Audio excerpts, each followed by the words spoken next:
ওনারা openly threat দিতেছে, আমাদের কয়েকজনের নাম উল্লেখ করে আমাদেরকে মেরে ফেলবে। মূল সন্ত্রাসী যারা ছিল এদেরকে একজনকেও এখনো কি কোনো রাজনৈতিক ব্যক্তি মতাদর্শে না কোনো রাজনৈতিক দলের মতাদর্শে চট্টগ্রাম পুলিশ প্রশাসন ওদেরকে গ্রেপ্তার করছেন না।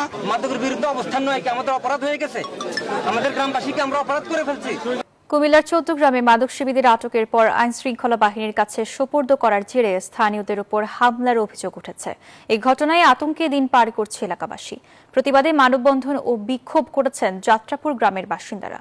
এইচ.এম. মহিউদ্দিনের পাঠানো তথ্যচিত্রে ডেস্ক রিপোর্ট। কুমিল্লার চৌদ্দগ্রাম উপজেলার মুন্সিরহাট ইউনিয়নের যাত্রাপুর গ্রাম। সীমান্তবর্তী এই গ্রাম এখন আতঙ্ক আর উদ্বেগে ছেয়ে গেছে।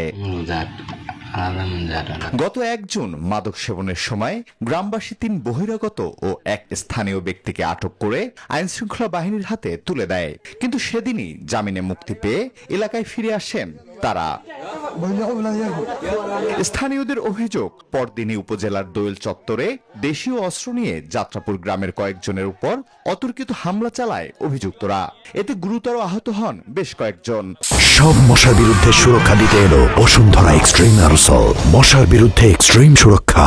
ওনারা ওপেনলি থ্রেট দিতেছে, আমাদের কয়েকজনের নাম উল্লেখ করে আমাদেরকে মেরে ফেলবে। মূল সন্ত্রাসী যারা ছিল এদেরকে একজনকেও এখনো কি কোনো রাজনৈতিক ব্যক্তি মতাদর্শে না কোনো রাজনৈতিক দলের মতাদর্শে চট্টগ্রাম পুলিশ প্রশাসন ওদেরকে গ্রেপ্তার করছেন না। মাদকের বিরুদ্ধে অবস্থান নয় কি আমাদের অপরাধ হয়ে গেছে? আমাদের গ্রামবাসীকে আমরা অপরাধ করে ফেলছি। ঘটনার প্রতিবাদ ও হামলাকারীদের দ্রুত গ্রেফতার এবং দৃষ্টান্তমূলক শাস্তির দাবিতে মানববন্ধন ও বিক্ষোভ করেছেন এলাকাবাসী। তাদের বিরুদ্ধে আইনানুগ প্রয়োগ গ্রহণ করতে হবে।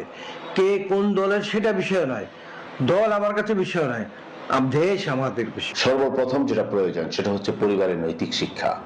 দ্বিতীয়ত প্রয়োজন হচ্ছে সামাজিক সচেতনতা। তৃতীয়ত প্রয়োজন হচ্ছে আইন শৃঙ্খলা বাহিনীর যথাযথ নজরদারি। চতুর্থ পদক্ষেপ হচ্ছে যথাযথ বিচার নিশ্চিত করা। এলাকার আইন শৃঙ্খলা পরিস্থিতি স্বাভাবিক রাখতে দ্রুত কার্যকর পদক্ষেপ নেয়ার আহ্বান স্থানীয়দের। Desk report, news 24।